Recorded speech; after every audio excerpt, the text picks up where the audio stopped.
Um, There's a good question just come up in the chat on this. How does one determine who is an expert?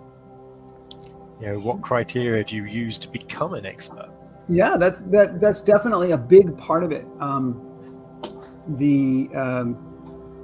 don't want to spend a lot of time with it, but I would say, like Carl Sagan was famous for his baloney detector. And I would go with his guidelines for what is an expert, right? Usually what is an expert comes to training and experience, right? Or you could go to a court of law, right? Laws recognize experts in fields.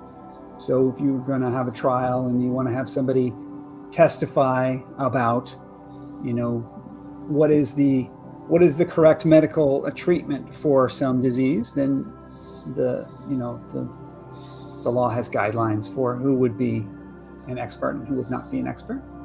I think it's important we look more for expert consensus rather than the viewpoint of an individual expert. Well, that's good too. Yeah, that's a very good point. The experts don't all agree with each other. And I would say that the contrarian view is that the experts not agreeing with each other is another point that proves we cannot rely on the experts. The chat's sort of then asked the question is, what's the difference between a history buff and a historian?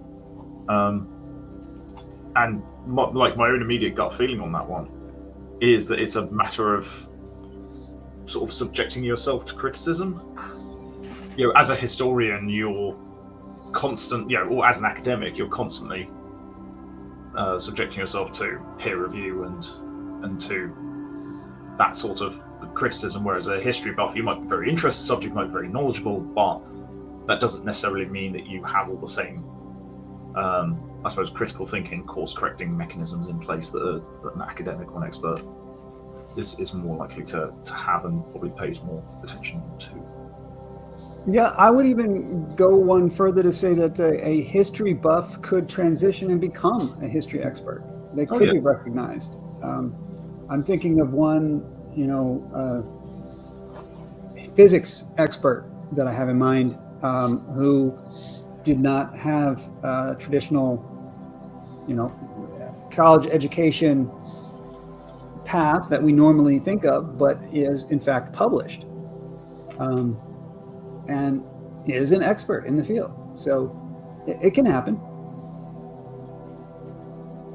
It's not one of the things that you'll hear me say often is it's not black and white. There isn't a hard line where we just draw.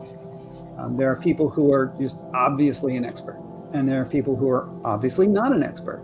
And then there's a whole blurred line in between.